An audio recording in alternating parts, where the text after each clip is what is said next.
Welcome, listeners, to another episode of the Court of Capes. I am one of your judges, Josh Shelton. We have joining us Judge Cooper. Court is in session, people. Hey, buddy. And Judge Brown. Welcome, welcome. All right, boys. We just watched the very last half of the last season of The Batman. We've been through a journey together. This has been a sojourn. And we've taken our listeners through a journey as well. I hope you guys have enjoyed it and just really maybe felt the things that we felt, or if you have opposing opinions, you know, it'd be like that sometimes. That's cool too. Yes, it is. But before we get into the last half of the last season, we're going to do the session called Get to Know Your Judges. All right, so I have a question for you boys. Are you ready? Ready. Hit me. All right, so it is a holiday week. We have the great Thanksgiving coming up, where you feast until you can feast no more, as we have feasted on this show. But unlike my other questions in the past where they have related to superheroes, this is just about you guys and how you feel about Thanksgiving. So the question is, what is your favorite Thanksgiving meal? What is your least favorite? And whether or not you have any weird or hot takes on Thanksgiving dishes. Judge Brown, would you like to go first? I can certainly try. So let me get my head around this. So All my right. favorite Thanksgiving meal and least favorite meal, is that what you said? Yeah, dish. Item. Not, Oh, Yeah. not like a meal. All right, we're talking dish here. Okay, dishes. Okay, perfect. Okay. Okay, I think I have my ideas. So I think my favorite dish is the cheesy potatoes. Cheesy potatoes. Yes, All I'm right. going with that. All right, so what are these cheesy potatoes like? Are we talking about like au gratin cheesy potatoes? Yeah, I think so. I think that's Okay. Interesting. That is very interesting. Yeah, I think one of my family members makes them very well. One of my cousins. Oh, do they make Okay. them from like scratch? I have no idea. Probably not. All right, man. All right, so what is your least favorite Thanksgiving dish? Someone in my family, my extended family, makes some kind of like corn, like casserole thing. Yeah. And I'm not a huge fan of it. Whichever one of my family members makes that, I apologize. I love you dearly. However, not a fan. What's in it? Corn, and it's kind of mushy. Oh gosh. I don't All right. know. Kind of weird. All right. That is very interesting. And do you have any hot takes or weird thoughts or interesting stuff about your Thanksgiving experience or anything like that? You know, the thing, I am a meat eater. I know that you boys don't do a ton of meat eating, but well, we have increased our meat intake. yes, For you have. gains. Yes, for gains. Yes, indeed. So I always eat the turkey at the Thanksgiving. We don't ever have like a full-on like turkey that we're carving or anything like that. Like my dad's family never does that. But Don't they have those take like 5 hours to make? probably. I have no idea. I've never actually been around one in my life, I don't think. But Okay. they always have like like strips of turkey. And I'm always just like, like the turkey, like turkey slices in Walmart are better than that, in my opinion. Oh shoot! Call him out, boy. That is a blistering hot take. Yeah. So the turkey is not my favorite thing. All right, JC, Judge Brown. Interesting stuff about your feelings and thoughts on Thanksgiving. You will, I think you'll be interested in what I have to say. But before we get to that, let us go to Judge Cooper. All right. So favorite Thanksgiving food is green bean casserole. Oh, that's a good one. That's a good one. I feel like it's hit or miss Always- for some people, but I love me some green bean casserole.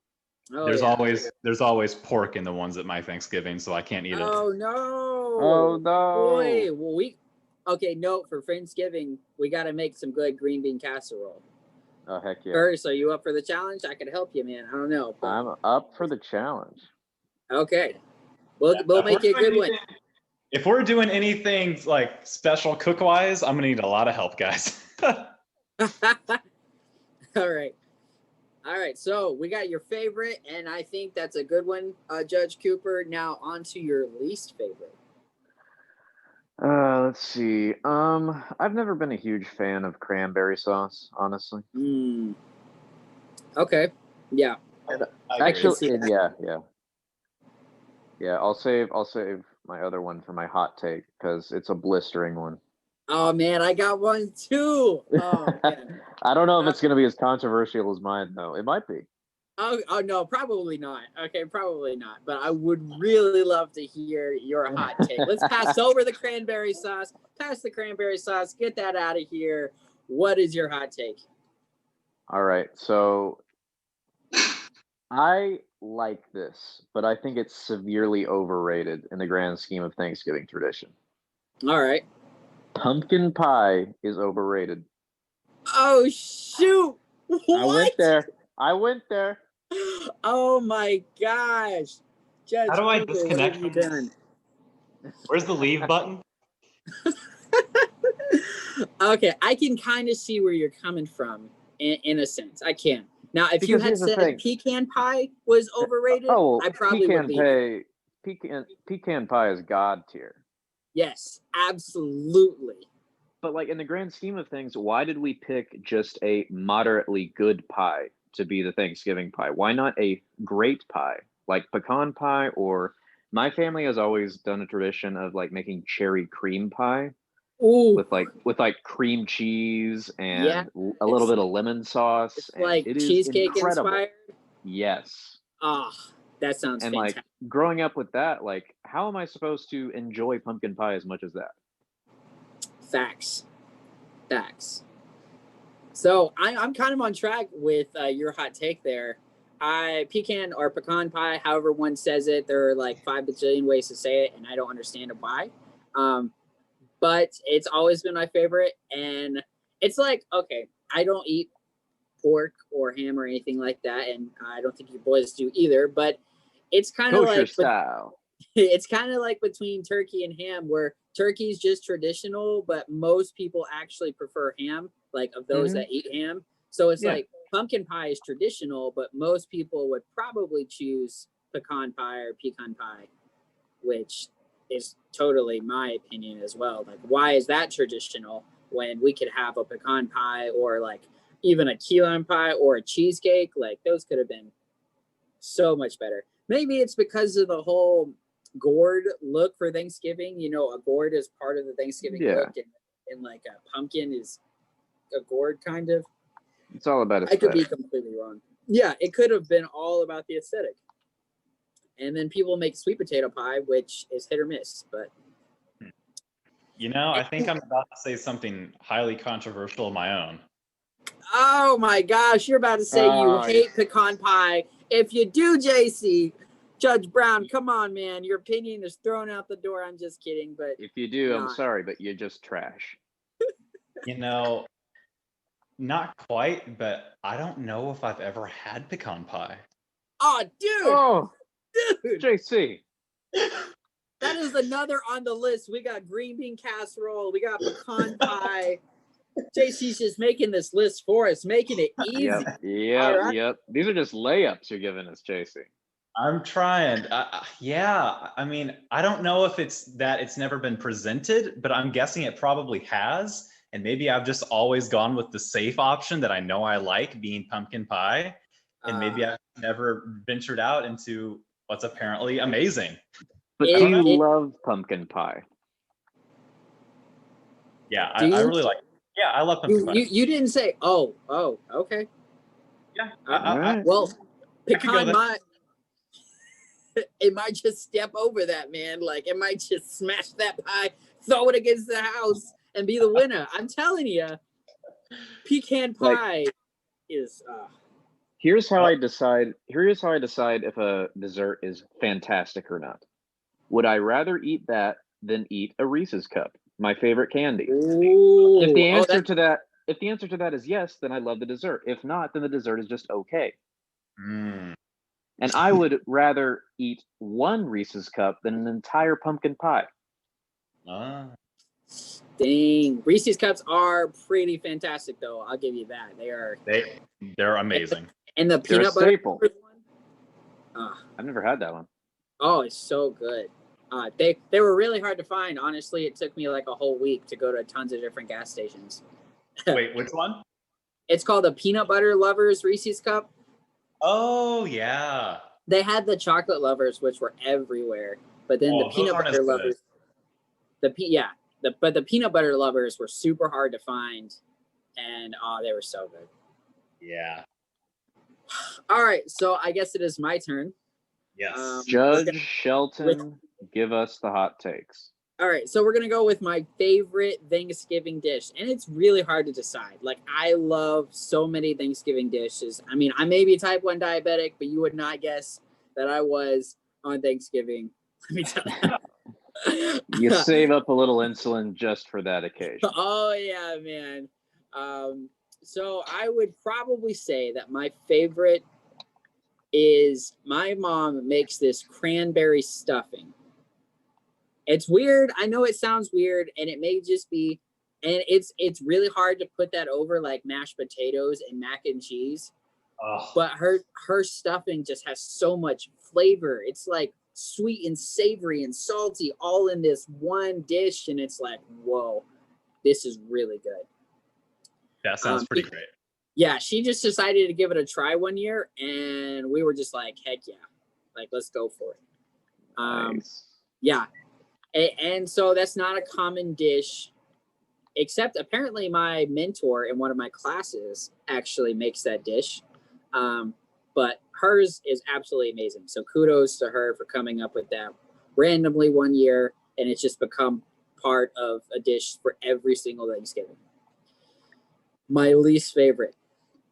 Judge Brown, I don't know how you're going to feel about this, but my least favorite Thanksgiving dish is potatoes au gratin. Oh, Like, funny. it is horrible. Like, it's my least favorite form of potato ever. Like, and the potatoes are usually awesome. Just like, I feel like I'm eating soggy chips that have barely any flavor. It still tastes like a raw potato. I don't know. I don't know. But I don't know if just, I've ever had that. I don't know if I've ever had like those kind of potatoes when it's not just out of the box. I feel like if you made those fresh, they could be pretty good. they could like- be good, but I've only had them out of a box, and it's Yeah. every so often because like most of my family doesn't like them either, and so no. Yeah. All Hey, right. I'll give you this, Josh. They're very hit or miss. Yes, They're very hit they or miss. are very miss for me, which is strange because I love like every other form of potato, but that one just is always a miss for me. So Yeah. I guess that's a slight hot jab at Judge Brown there. I'm sorry, man. We got some differences. You know, we got some differences. But That's okay to be Keep different. things interesting. I have some also interesting takes / hot takes. All right. So I'm gonna start with the first one, which is the same as Judge Brown's. Turkey is overrated. It is not that great at all. Like Thanksgiving turkey, I usually don't enjoy it. It's always dry for some reason. Yes. It's always, and it's like chewy, and like I don't know, Oh. like everyone's like, oh, that was a good turkey, and I think to myself like, no, that really wasn't that good of a turkey. Like I don't know, and it's bland to me for some reason. It's bland. It tastes like cardboard. And so I would much rather have chicken, like grilled chicken, all day instead of Thanksgiving turkey. All right, my other one, which I don't know how you guys feel about this. It's kind of an interesting take. But a Thanksgiving meal isn't Thanksgiving unless you don't have deviled eggs. I don't know. I absolutely love deviled eggs, and to me, like, it's not Thanksgiving, like, without deviled eggs. Which may be weird. I'll do you one better. I've never had a deviled egg before. Oh my Oh man. They're so good. Oh my, I gotta make some. And What do they taste like? Okay. Do you know what a deviled egg's usually made out of? Yeah, it's like isn't it like a hard-boiled egg that you like? So you put get a stuff in? hard-boiled egg, and there's the yolk that's in the middle that's it's solid, right? It's solidified. So you take that, and you take some mustard, some relish, and some mayonnaise. Oof. I know. Hey. It doesn't taste like mayonnaise though. You mix them up. It depends on whether you want to go sweet with deviled eggs or if you want to go dill, either one. But you mix that up with the relish and the mustard, and it comes out this yellow creamy texture. And you can add things if you want. Like some people add onions or anything like that. And then you put some paprika on that bad boy. Oh yeah. It is so good. And random story here, but when I was working for my family at the warehouse, we had this little like egg maker that you could do where it would cook an egg like in like 10 minutes. And I would make deviled eggs for the staff with what we had in the fridge, which was pretty wild. But those deviled eggs were darn good. Everybody loved them. Anyways, that's there. I've got to say this, Josh. I don't know. I feel like deviled eggs are just kind of neutral for me. Like they exist, but I don't go out of my way to eat them. I'm sorry. No, I totally respect that. I mean, I'm quite the opposite. Like I go ham on all the deviled eggs that are brought. Like literally, my family has been like, okay, we got to make more deviled eggs so Josh can eat all those deviled eggs. Wow. Like, wait, yeah. It's great. And you're they an tell egg machine. and they tell me like, oh yeah, I love eggs. Like all forms of egg, I love.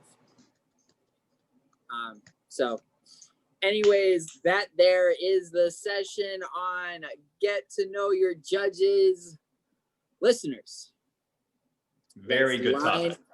A nice meaty subject. That's right. Let's line up for this feast of the last half of the Batman. Which leads us to episode 8, boys. Episode 8 of season 5, we have the metal face of comedy, where a hacker, which is part of one of Joker's goons, I guess, does wild stuff. Boys, what do you think? This was a fun episode. This was a fun episode. It was kind of fun. Like I was low-key kind of sad that I thought that the Joker train episode was going to be the last like solo Joker episode, but no, we got one more. Well, I don't know if you'd call it solo Joker because we have Joker and Joker 2.0. Well, yeah. Yeah. And Harley Quinn, which was a fun ad as well. Oh yeah, she's great. I'm like, I'm just mad that like this show robbed me of getting more of her because they introduced her so late. That's true. They really did, and that's something I really noticed in for the last half, and I really hope I'm not a broken record for this half of the season. But they really failed to play the long game. Yeah. I feel like they chose there's only a few characters, and one of those characters comes up, or where they played the long game with those characters, which made them actually kind of good, but the rest of the time they just didn't play the long game. But Judge Brown, you said we would never see Nightwing again.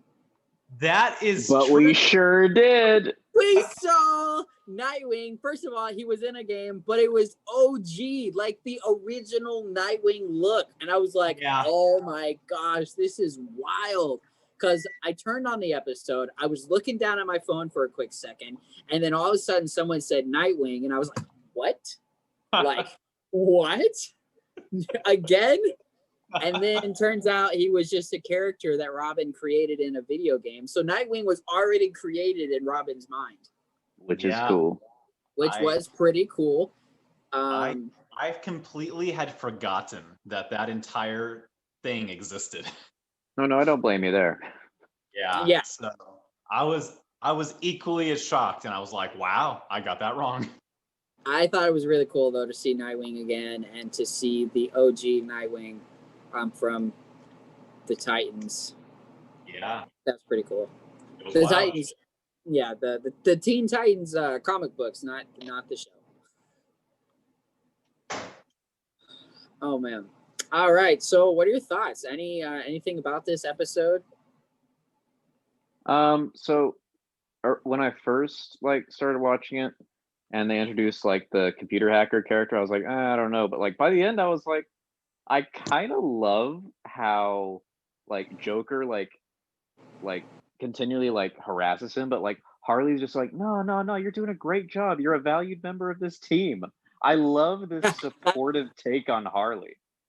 But then, by near the end of the episode, she's like, I don't know, Puddin'. I kind of prefer Joker 2.0. And I was like, oh, dang. Are we about to feel sympathy for the Joker? Yeah, that was wild. Oh yeah, that was fun. Yeah. And the idea of Joker being made of nanobots so that you can do all the ridiculous anime-esque he turns into a hammer and smashes something. Yeah, true. That was fun. That was fun. I'm gonna say something kind of out there, just because right here. I think that this may be one of the best villain episodes that we got. Ooh. Ever? Yeah, maybe. Whoa, JC. State your case in court, JC. Yeah, man. Because We we actually got to see character moments from Joker and Harley, Good and point. Okay, I will take that point and I will turn it into, do you mean this is one of the best Joker episodes we've seen as a villain? I think it's definitely top 3. Yeah, I can Okay. get down with that. In terms of Joker, yes. In terms of villains, well, I guess they kind of destroyed Clayface, but Clayface's original villainess and stuff Oh yeah, was that's pretty a- great. But I would also maybe put I kind of liked Black Mask a little more than this Joker. Anyways, so I wouldn't put Oh him top. really? I completely disagree. I thought Black Mask was super boring. I mean, it was fun, and this is probably one of the best Jokers we've seen. But I guess I'm a little extra critical on the Joker. Yeah, and he does have inconsistencies, but this was a fun Joker episode.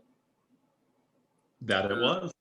And again, Batgirl was absent as she is every single episode of this last half, except That at one too. point you could we got to see her one time. But yeah, I know. which is actually in the very next episode. So Yeah. any thoughts, Judge Brown, Judge Cooper, any extra thoughts on this episode? I think I pretty much said all there is to say about it. No, I just had a lot of fun. All Yeah, right, it was fun. we got Nightwing, which was cool. OG Nightwing. That was really nice to Mhm. see, even though he wasn't a character. But he did get quite a good screen time. He was at Yeah. the beginning and the very end. That he did. And Yeah. Nightwing is the one who defeated Digital Joker. Let's never forget. He got his Yeah, butt he handed is. to him in the beginning, though. Look Yeah, who's Nightwing- going against the ultimate gamer. Yeah. Nightwing is pretty awesome. So anyways, leading on to episode 9, Attack of the Terrible Trio. Sums it up about this episode. All right, I'm So guys- curious what you all thought of this episode. Because I have a feeling I might disagree with one or both of you. You know, Okay. this is the episode that I actually called out where I said, I think this will be the most hated episode of this entire block. And personally, I think I was very wrong about that. Yeah, I think you were too. Yeah, Because I liked this episode. In fact, me too. I- I liked it a I- lot. in fact, premise-wise, I liked it more than the previous episode. It was very interesting. It was fun. The characters, I feel like the villains, like this was an episode where they took villains that were absolutely nobodies and actually made them interesting yet threatening. Like it was a point where like you're an actual threat when there's a lot of episodes where they don't feel like threats whatsoever. Yeah. Right. And they made the villains actually seem interesting, and they were nobodies. Like, Mhm. like I guess as I brought up in the past, and Batman the Animated Series, when I watched a random episode, they took a villain that was an absolute nobody and made him very interesting and made a good episode. I feel like Right. that's what they did in this episode, where they took villains that were nobodies and actually made them pretty interesting and threatening. Yeah, and this was a Batgirl episode, and we got to see Batgirl like do like her college thing, and that's super cool. Yes, we got to see. I would love a show where Batgirl's just in college and she's just chilling. We should have gotten a Batgirl spinoff. Would have been I great. don't know how much that would have survived, honestly, but it would have been interesting to see like the first half of a season. Oh yeah. You know, this episode had 2 great quotes in my opinion. All Lay right. them down. So this is the first one, which I loved. Batgirl's like, "This is where we call the Justice League, right?" And Batman Yeah. says, "For a monkey, Monkey? they throw me out in 2 seconds." Yeah, that was good. I really like that. I was like, Yeah, I oh, like that one shoot, too. you right. Like, they be laughing at you. Yep. And the second one was also from Batman, where he said, "Everyone fits in somewhere. The hard part is finding the right place." Yes, that was Good a good quote. advice. However, at the very end of the episode, he kind of said, I guess they didn't really have a place to fit in. And I was like, well, what's the message of this whole? I thought the whole message of this thing was like, you have a place to fit in. And then the end Yeah, of the because like episode, Barbara was expressly trying to be their friend. yes, she was. And so it was a little confusing for me, like what the message of the episode was. It was about fitting in or not fitting in. But Batman was like, oh, they have everyone has a place where they fit in. But the very end of the episode, either Batman or Batgirl says, like, I guess they didn't have a place where they fit in. Yeah, I think Batman said it. Yeah. Yeah, One of the I think he said, I think someone said, like, "Where are they going to next?" And Batman was like, "Well, wherever it is, they're probably not going to fit in." yes. And I was like, okay, I don't know how I feel. Like the message just got confused for me at that moment. Yeah. But most of the episode was actually pretty fun and felt threatening. Like I'll say it again, like a lot of the episodes in the past don't feel like there's been a legitimate threat. But these guys kind of stepped it up. College misfits. Mm-hmm. I thought it was just a great episode. And the reason I thought you all would hate it is because I saw that Man-Bat technically was in it, but thankfully he transformed into Man-Bat. Because like I think this episode does what the Brawn episode did, where it's like, okay, you take one villain's powers / abilities and give it to somebody else and see what they can do with it. And it Yeah. turns out they can do way cooler stuff than this version of Man-Bat could. Yeah. Because Man-Bat couldn't even talk or even really, interact in his bat form. He was just so animalistic. Yeah. It wasn't fun. Yeah. Yeah, he was just boring.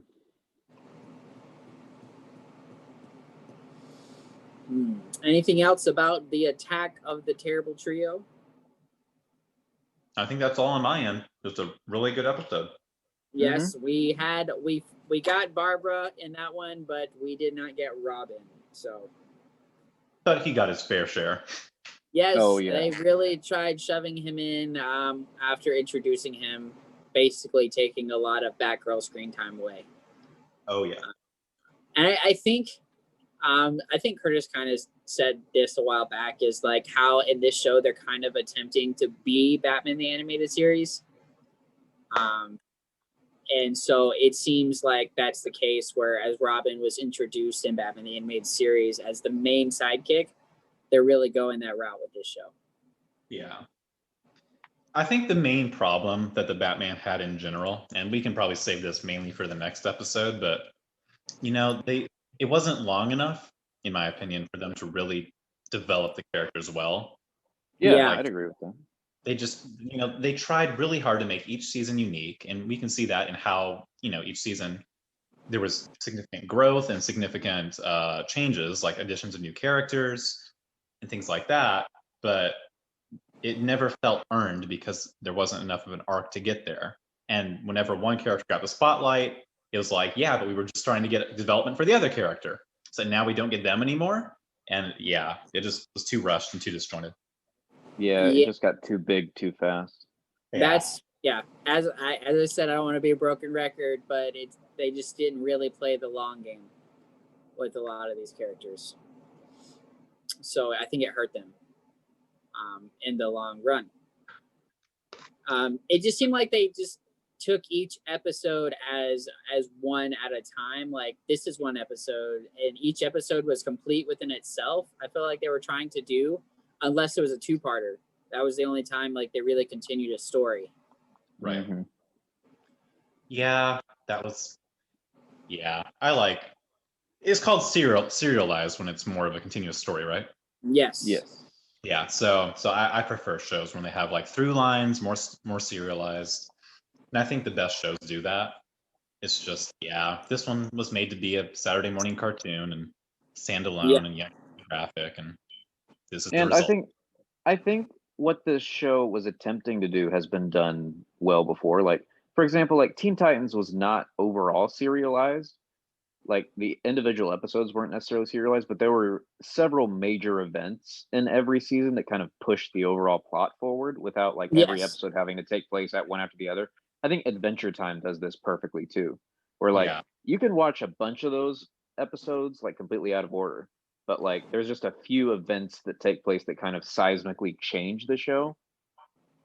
Yeah. I mean, I would kind of agree with that. Like, and just in Teen Titans, like Adventure Time, yes, I totally agree with that. You can watch a bunch of the episodes and have a good time without having to watch them all in order. But if you watch them in order, you realize a lot of the lore and the events that are going on with the characters. In terms of like Teen Titans, they were kind of like individualistic. Like, there was a bunch that happened in this episode, but there was always like one scene that would relate to the underlying plot of the entire season.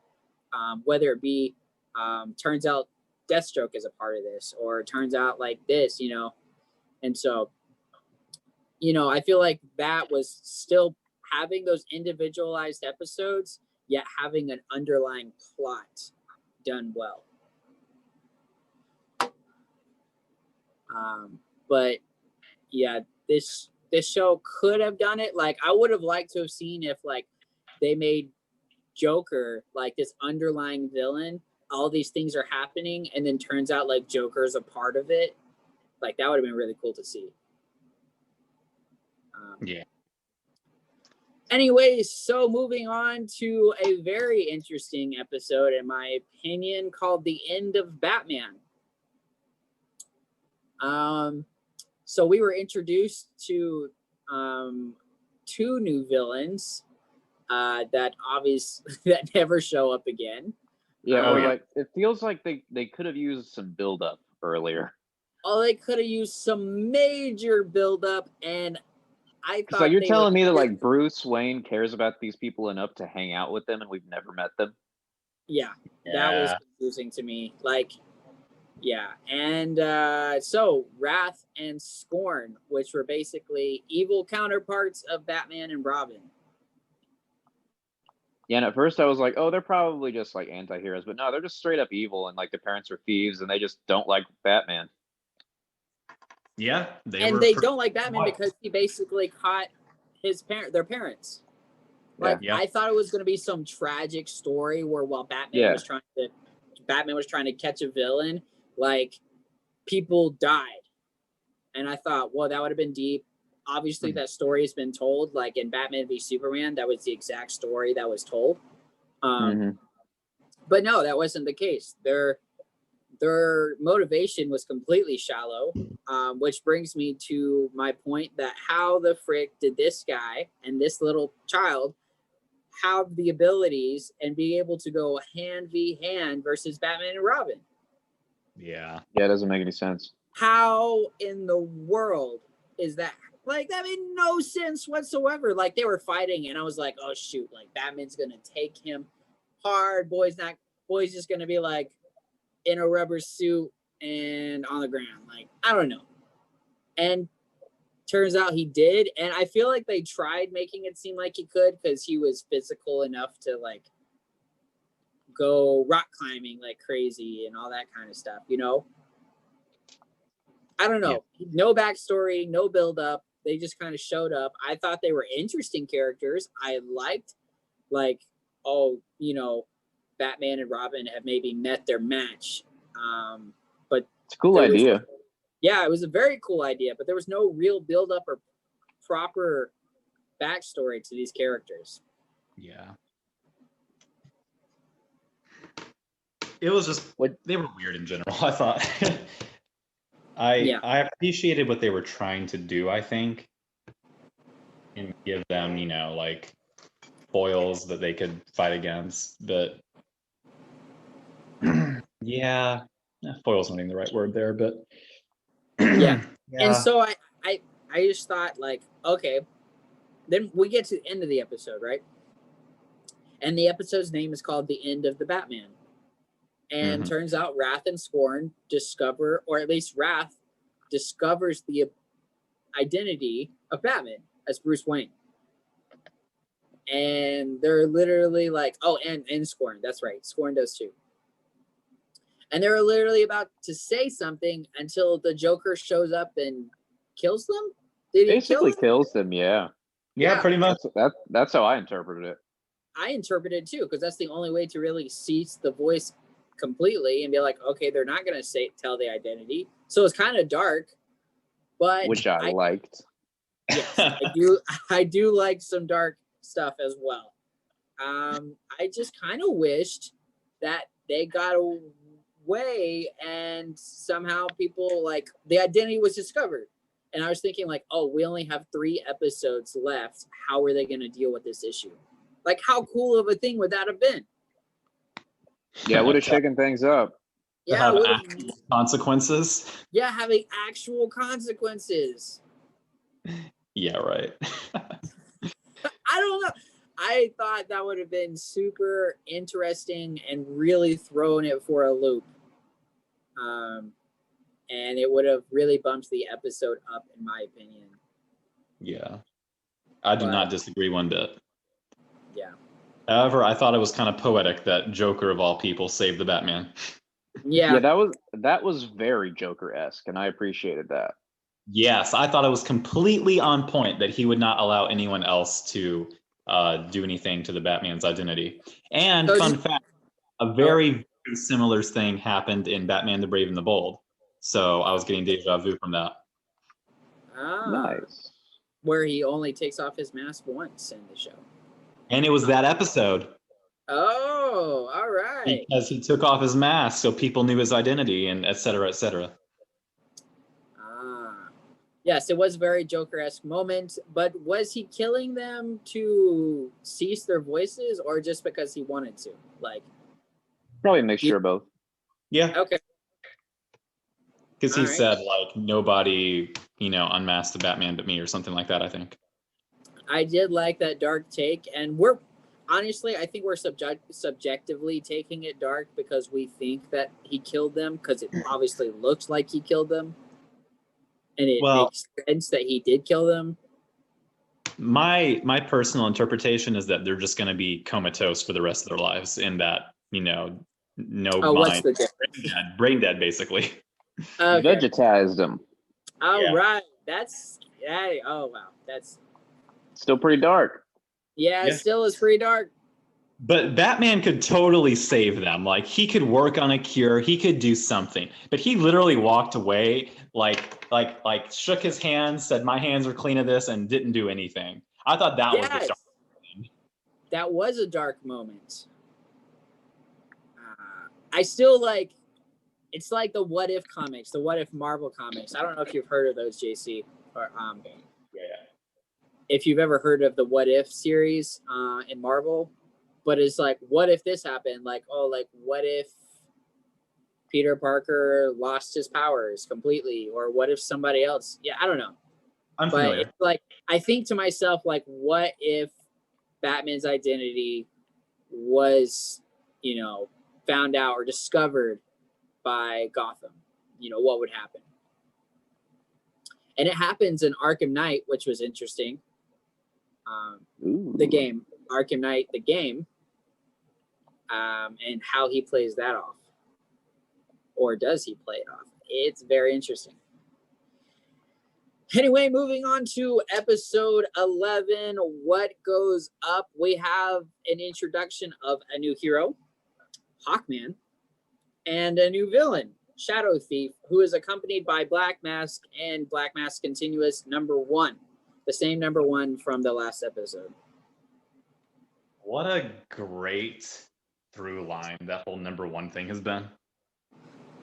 Yeah, they've continued it, which was kind of funny. We also do get to see Batgirl, but only as a civilian. Yeah. Yeah, in a non-speaking role for like 2 seconds. Yep. So this was their kind of introduction to Hawkman coming in. How do you boys feel about that? So I'm just going to say this. Oh, go ahead, Curtis. I mean, personally, I feel the same way I felt about all the other introductory episodes for the Justice League, save for the Superman one. They're just kind of bleh to me. Yeah. No, I didn't care for him. I thought this one was done a lot better, personally. He needed way more story. I think he did. I think he really needed more story as a character to really make him interesting. Yeah, I feel similar. Honestly, I think I liked Green Lantern's introduction a little more than Hawkman's. But the Flash is still my least favorite. Yeah. In terms of Justice League characters. Well, yeah, because he's so yeah, Black Mask hires Shadow Thief to break him out of Arkham, as well as take this meteorite, which is made out of the nth element, which was interesting. They brought that up in here. Yeah. Which apparently the nth element just makes things float. That's not what's portrayed in the comics, I don't think. Is it? I don't remember how it is portrayed. Yeah, I'm not a Hawkman expert. I thought it could do a lot more. Yeah, I thought so too. It definitely has a lot more aspects to it. All right. Okay, yeah, so the nth metal. Here we go. You guys ready? Mm-hmm. Give it to us. All right, so it does have gravity negation, but that's more flight. Right. It also generates heat. It's self-sustaining. It has metamorphosis, regeneration, reincarnation, resurrection, recall, power augmentation, emotion control, cosmic awareness, dimension travel, summoning, lots of things that the nth metal can do, and they decided that it just made things float until the very end. Yeah, because it was first. Yeah. Because that's the whole thing, is that when Hawkman and Hawkgirl are portrayed as the ancient Egyptians, then they reincarnate, and the nth metal is what gives them the reincarnation ability. Yes. It says, it is a special metal with gravity negating effects, but it has a lot more to it. So it seemed like they just took it at base level, and since it was a kid show, they just ran with that one thing. Yeah.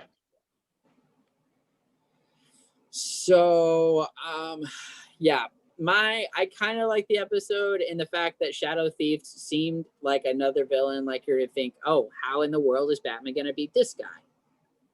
Like, thought that was cool. I like it when they bring up legitimate obstacles or legitimate villains that you think to yourself, how can that happen? Like in the episode Seconds, I was like, how in the world is Batman going to beat this guy? They found a slight loophole, I guess. And it was the same way. And turns out Hawkman was the one to do it because he had the nth metal as well. But there was one thing I would like to point out to you boys that happened in this episode. And JC, I don't know if you picked up on it. Okay. There was one character we got to see for like a total of like 3 or so minutes. And I think it was her, but I don't know exactly. Do you think the redheaded girl we see near the end of the episode was Rose? Rose Wilson. Yes. My mind went there, but I don't think so. I swear they tried pointing us that way because they take it off. She takes off her mask and it has the eye patch and the red hair. And I think to myself, well, Rose has either red hair or white hair, depending on how they depict her. But I swear they were trying to make it seem like it was her. I've always seen Rose with white hair. Yeah, most of the time she has white hair, but so does Deathstroke. He has red hair at some points, like in his younger days, and then he gets white hair. I'm not feeling it. I'm sorry. So you do not think it was Rose? I don't. I don't know. I think the Wikipedia page would have picked up on it. I know. Could have been a reference to her. Yeah, it could have been. I really wish I did more more research on it. Yeah. But so while you're thinking, Josh, I'll just say this. There were two moments that, one thing that I really liked, just in general, like I've already mentioned, like the whole number one thing was just, I thought it was really fun throughout the episode because Black does not care at all. Yeah. I know he's a ruthless man.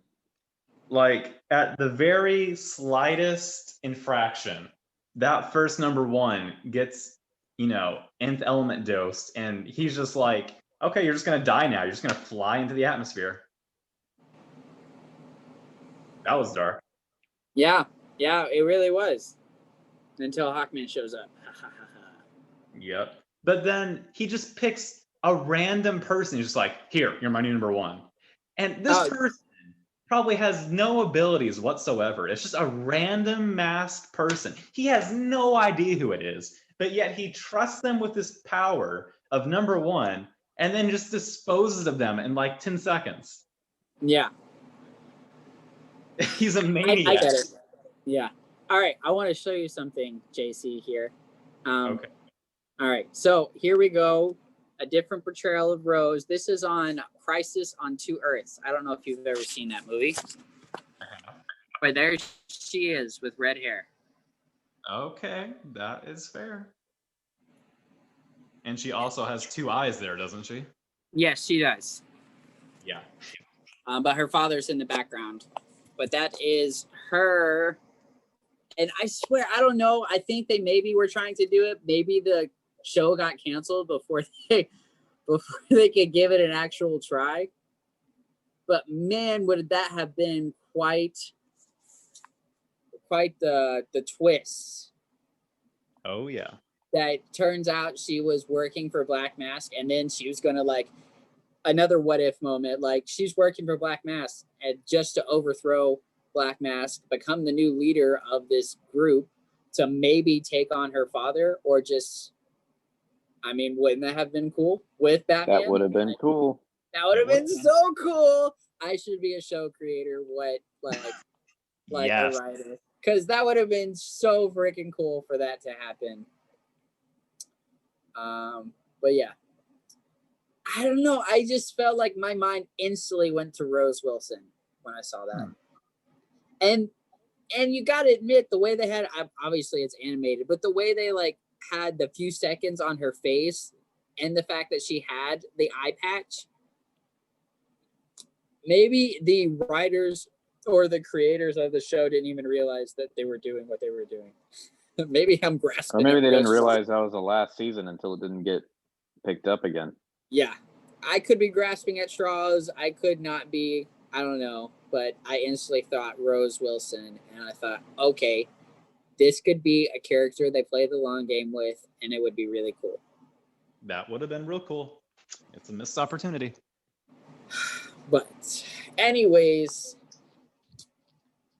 moving on to the next episode is a two-parter, episodes 12 and 13. The last finale of the season and of the show. And when we talked about this, JC, We did talk about this. I said I would be super mad if they brought the joining back. What did they do? They What brought did him right they do? back. They brought it back. However, I did say that it would be cool if they brought which villain? Hugo Strange. Hugo Strange. So yeah, there's some give and take there. We got a little bit of both. We also got two other villains, Toyman and Mirror Master, in Lost Heroes Part 1. Mixed bag. Thoughts? I mean, I liked / almost loved all three of the finales of the first three seasons. These last two finales, didn't like. All right. What don't you like? So obviously the joining super boring. And yes, it's kind of cool that it kind of connected back to a previous finale, because like serialization is never a bad thing necessarily. Yeah. But joining is super boring regardless of if they're working with like a human or not, because through Hugo Strange, I was hoping like, oh, maybe we'll understand like the joining's like origin and motivation better. Maybe that'll be interesting. But no, we learned nothing about them. It's like Brainiac for children. Yeah. No. It's worse than that. Brainiac for children was like the Lego Brainiac in the Batman 3. That was cooler than the joining. and also the idea of them stealing the Justice League's powers and just putting them into a bunch of really boring looking robots, like I can write better fan fiction than that. All right, so that idea was used in previous movies, but they were done way better. Yeah. So this idea, maybe the movie took the idea, because I'm pretty sure the movie that came out was after this show. So it seems like they took the idea and perfected it. You know which movie that is? I think it was a Superman movie. Huh. But it was a legitimate threat. Like, I would really have to look it up. Well, that's okay. Yeah, anyways, I would really have to do some research and find out where. But yeah, I've definitely seen it a few times, and they take on Superman like crazy. Turns out, I think Lex Luthor was behind part of it. That checks out. Yeah. But, so, yeah. We got Toyman, Hugo Strange, Mirror Master, and the joining, and didn't really seem so cool, except, okay, so going into the last half, all right, or not the last half, Lost Heroes Part 2. Because Lost Heroes Part 1 was trying to set him up, and honestly, that really wasn't that great, other than we got to see Batman and Robin and Green Arrow, like, investigating, which was kind of cool. So Martian Manhunter reaches up. Huh? Oh, sorry. I was just going to say, at the end of this first episode, I was actually really scared because I was like, oh boy, if they have the finale and don't have Batgirl in it, that's just going to be a travesty. And Yes. I was also just like, if they don't have a legitimate Justice League fight in the last episode, oh man, yeah. I was not happy at the end of the first episode. I resonate with that feeling. All right, so the Lost Heroes Part 2. Let me see if I remember this right. Turns out Hugo Strange stumbled upon some stuff, and that's what made him pair up with the Joining, and apparently the Joining is completely baseless. Completely They're baseless. just a hive mind, basically. And Yeah. Hugo Strange had this weird fetish with Batman where he's like, I wanted you to, like, take out Batman. I knew you were the cleverest of them all. That was kind of weird. Well, he's always had a thing for Batman. Yeah, yeah, that's true. He really showed it in this episode once again. There was something I was going to point out about this part. Oh, the contingency plans. We had mentioned previously in an episode that Batman was a character who had contingency plans for everyone. Yep. Turns out he did. Yeah, that was a cool point. It was a cool point. The point itself is cool. Were the contingency plans cool? No. No, not at all. Well, yeah. No. They're just like different guns that he handed people. Yeah, just different guns who had different things. But they would have been effective. I guess. Except turns out that one Flash robot totally overcame that thing. So if Flash had enough willpower, he would have totally overcome that. And what was the yellow goo? Powder. What was with that? Like, is that really gonna take on? It was for Green Lantern, right? Yeah. Yeah. What's that supposed to do? Well, I mean, his weakness is yellow. No, it's not. I mean, I've seen it portrayed that way.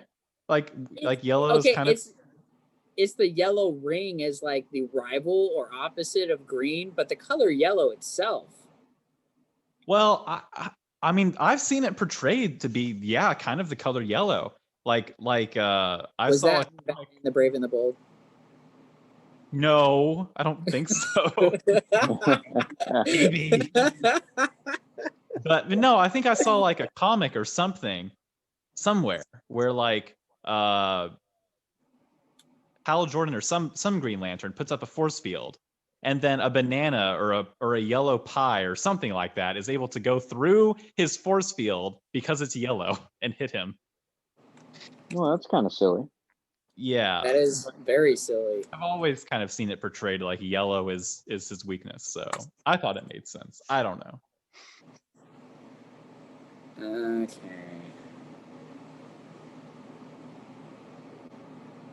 Okay, so it says here, what is a superhero Green Lantern vulnerable to? They have a weakness to yellow. For almost the entirety of the Green Lantern Corps existence, they had one weakness, the color yellow. Mm-hmm. Well, that is very interesting. Oh, there's this thing. Even Green Lantern knew his original weakness was dumb. Oh my gosh. That's pretty awesome. See what I'm saying? Yeah, I see what you're saying, JC. Turns out you were right. I had never, or I just had kind of like overlooked the possibility. It just didn't really resonate or just click with me that his weakness was yellow. I was just thought that the rivals of the Green Lanterns were the Yellow Lanterns. But I thought that was just in terms of willpower and fear, because those were, like, in my opinion, like the two opposites. Like, if one fears everything, then they're not going to have any willpower, you know? Yeah. Well, that's like why the yellow energy is so effective at like breaking up the green energy, because it's yellow. Yes, the yellow energy itself, not the color. No, it's because it's the color yellow. Oh my gosh!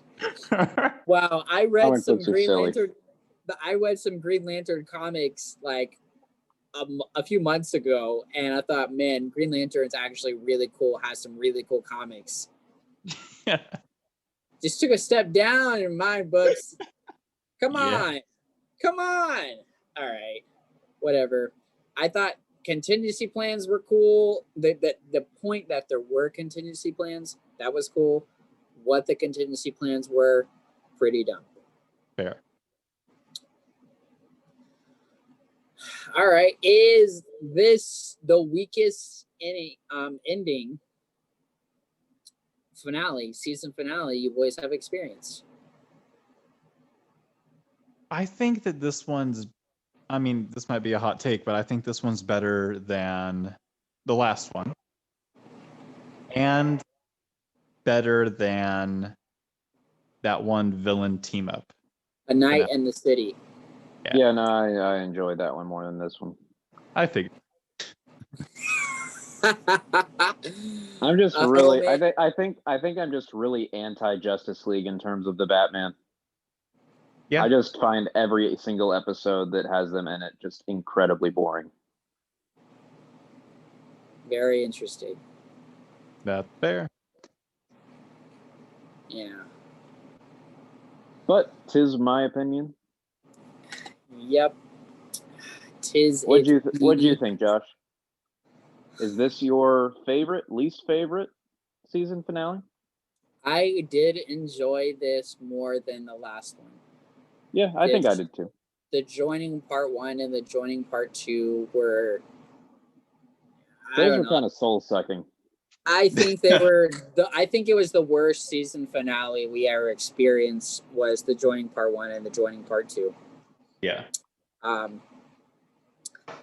The Night in the City, they were trying to stay true to their characters, and we got some cool, like, Commissioner Gordon stuff.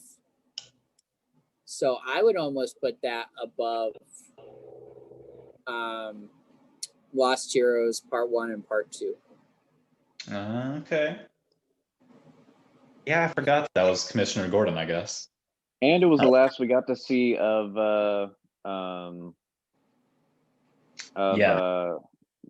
Detective Yin. Detective Yin, yes. That is true. Yeah, so a lot happened in terms of the story of Night in the City, which I really appreciate episodes that carry on an underlying story, or just the story of characters in general. So yeah, I'd probably agree with Curtis that I enjoyed the Night in the City more than this last one. They just really did the Justice League wrong. Yeah. They could have taken time to really, like, dive into, the origins of characters and how they really resonate with the Batman and that kind of stuff. The Superman, I think, is the only one, or Superman's the only one they really did that was fun and interesting. And those episodes... What?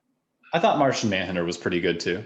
And Oliver, to a certain extent, but Superman was definitely the most interesting. Yes. Martian Manhunter was pretty cool. It kind of came out of nowhere. An interesting take on the character itself that I couldn't really latch onto. That's fair. I feel like they tried making him more true to his character in the later episodes. Yeah. Yeah. All right, boys, that is the end of the show. Would we like to... Yeah. Well, next, would we like to rank these episodes and also that's not the end of our discussion on this show. For next episode, we will discuss the movie, The Batman versus Dracula, which is a part of this same series. It's in the same universe, Yep. but it was only released 4 episodes, or after 4 episodes, the 3rd season had aired. So there will be some characters that will not be there or mentioned in this movie. Right. No Robin and probably no Batgirl, but I can't remember for sure. Yes. But our friend Belay said it was actually pretty entertaining. So, Yeah, he Okay. liked it. yeah, he did. We're willing to give this a try. Yeah. All right, so let us rank. Well, I can go Yeah. first. All Perfect. And I have mine too. All right, so at the bottom, I am going to put the Black Mask episode. Oh, man. What goes Yep. up? Okay. Hot takes. Yeah. Must come down. Yeah, I don't know. It just didn't vibe with me. Like I've honestly never really connected with any portrayal I've seen of Black Mask. Okay. I've just always thought he was just kind of a thug who wasn't very interesting. Yes. I can see that. The enjoyable thing about like Black Mask for me mainly was his group, like number 1, and like his goons. I thought his goons looked really cool. Yeah, I mean the goons did look cool. And then I will put Lost Heroes Part 1 and 2. Because I mean, like we mentioned, there were some redeeming parts of it. Ultimately, like I wasn't super entertained. Then I will put what was it? Okay, so there's the Joker one, there's the Man Bat one. What's the other one? The end of the Batman. The end of the Batman. Yep. That one's next. I did think it was interesting. Like it was definitely a really interesting idea that they tried to pull off. Like it was definitely an imperfect realization of that idea. But I appreciated them trying. And then I will put the Terrible Trio, which I thought was super fun. And then at the top we have the Joker episode, because I love Joker, love Harley Quinn, especially together. All right. Very nice list. Thank you. Yes. All right. I guess I can go. Sure. All right. So my least favorite episodes were probably The Lost Heroes Part 1 and Part 2. Oh shoot.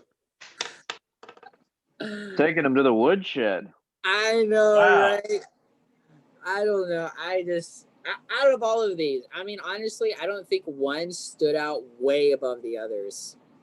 Like the Superman ones. Like in the first half of season 5, the Batman Superman ones definitely stood out way above everyone else. Oh, Yeah. I just didn't feel that way about these. I don't know. That may be just me, but I just didn't feel that way about these.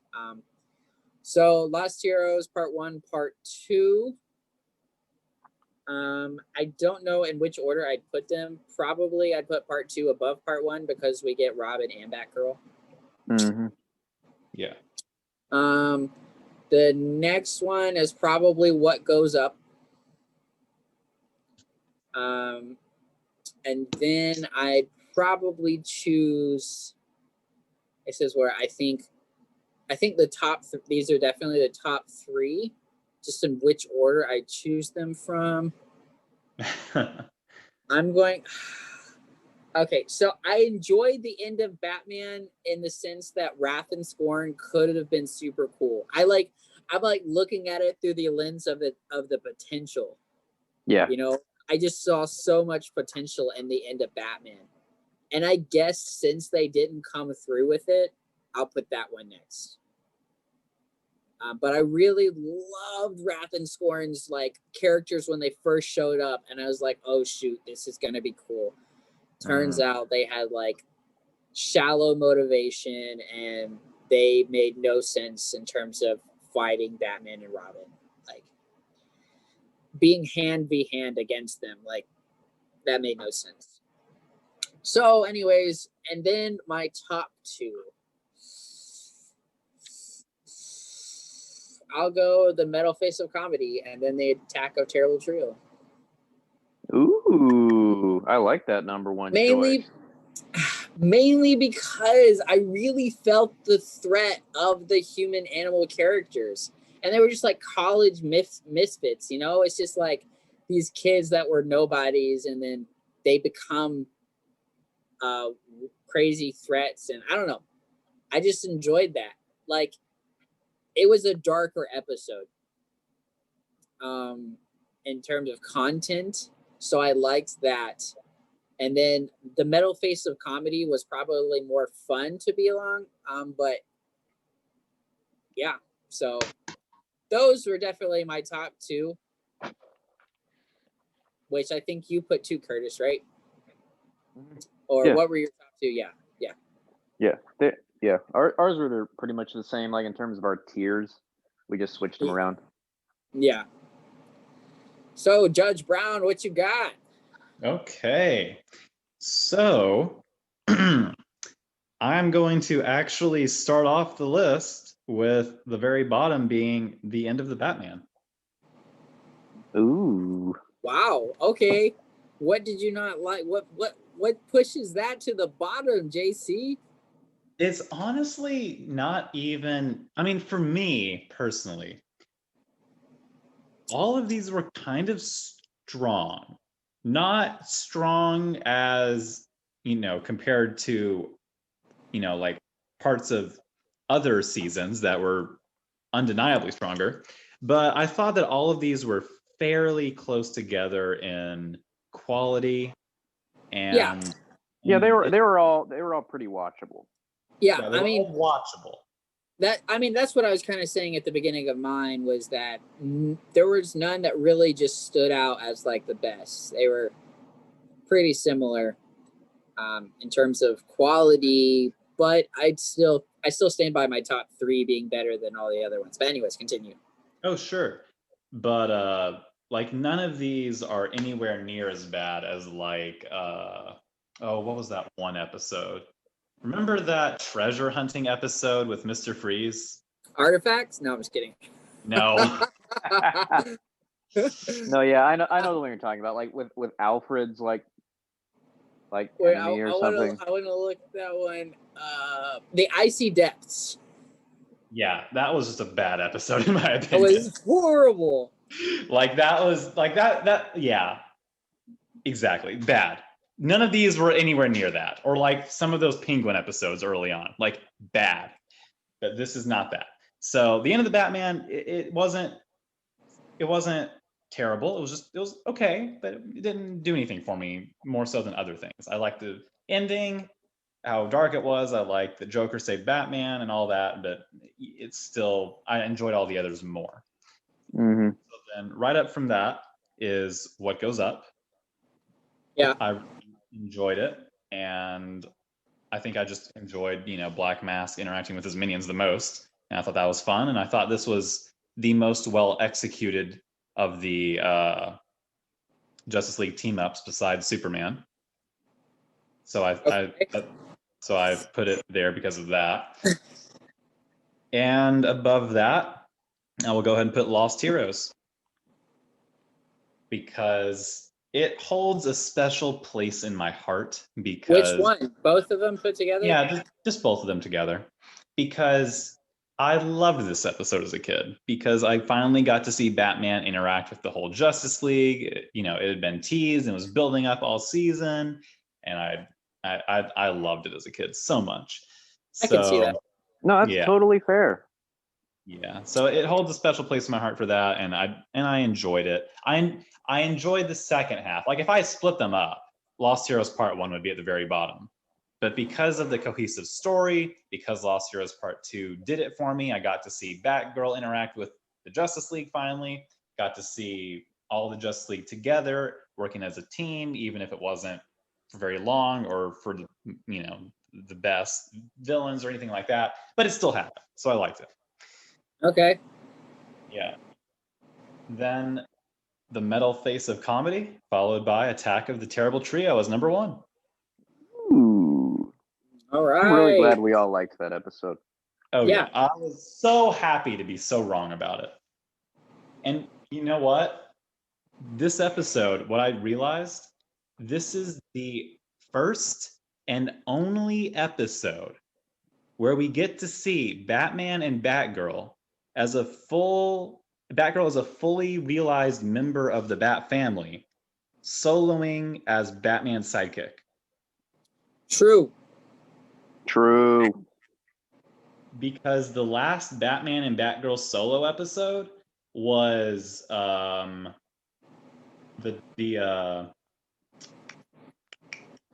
what's it called? The episode where what's his face? Thunder, Max Zeus. Oh, where yes. he got introduced as an official member, an official sidekick. That was the last Batgirl Batman episode alone. Man, what a travesty. Yeah. So we had to wait almost 2 seasons to get another one. And it was amazing. And if only we had gotten more. Yeah. That's pretty much all I'll say there. Batgirl definitely got the short end of the stick with season 4 and 5. She did. Much to the show's dismay, and yeah. But I'm gonna go ahead and say some things that I think we should discuss next time as we Okay. give our final thoughts. I think for next time we should have a top 5 episodes rank. Yeah, I think it's fair. All right. I Yeah. think that's very fair. I think we should be able to do that. I think that'd be a fun thing to talk about. And I think we should talk about why Dave is the best villain and Absolutely. who our favorite hero character is, or no, just favorite character in general.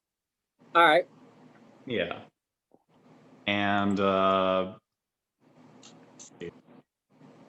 yeah, I think those are the 3 things I wanted to contribute.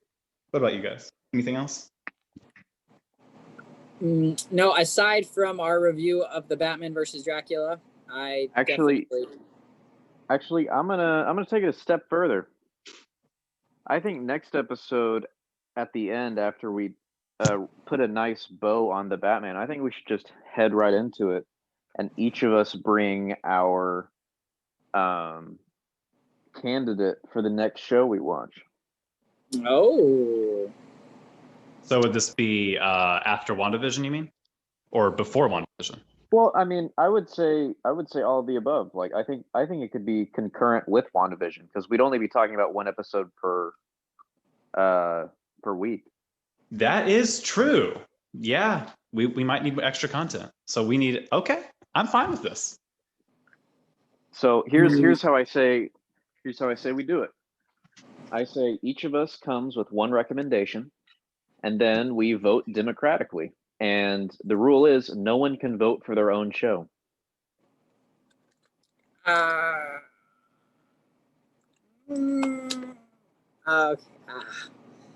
What's your problem, Josh? Oh man, the show I just thought of. It's yeah. I will say this though. I think that there should be a stipulation on this that's very clear that we all have to agree from the get-go that we at least want to give the show a try. Like, I don't want any of us to be feeling like we're being dragged into something because 2 people voted for it. Well, yeah, exactly. Yeah, no, I think it's fair. Yeah, I think we all have to unanimously agree that yes, this is a good idea, but one has to get the most votes.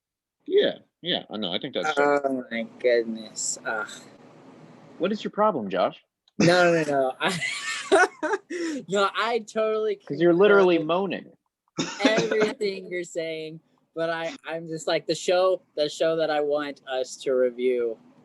I want it to happen because I really want to get your guys' take on it. And let's kind of leave it at that. I'll give a little hint though. It did get 100% on Rotten Tomatoes, so Okay. Well, then that's spicy. it is, isn't it? 100%. Well, I mean, you've got you've got a 50-50 shot of me voting for it. So. Yeah. Likewise. And you've got a 33% chance of it being democratically elected. So This is true. I like those odds. All right, so listeners, next time we meet, we will be discussing the Batman versus Dracula, our overall takes of the entire show, The Batman, where we've been on kind of a roller coaster of experiences. Experiencing great characters, experiencing horrible characters. Honestly, I feel like this really gives us the just tools to what makes a good show and what doesn't. You know, like understanding certain things. Oh yeah. In my opinion. So, and then we will present our ideas, our wants and desires of what we review next. I think this is the best cliffhanger ending we've had so far. also, can I ask something selfish of you all? Okay. Absolutely. Would you all mind if I presented my show last? Because depending on what you all present, I might go one of two ways. Okay. Yeah. Sure. I can consent to that. Yeah. All right, awesome. I appreciate it. All right. Let court be adjourned.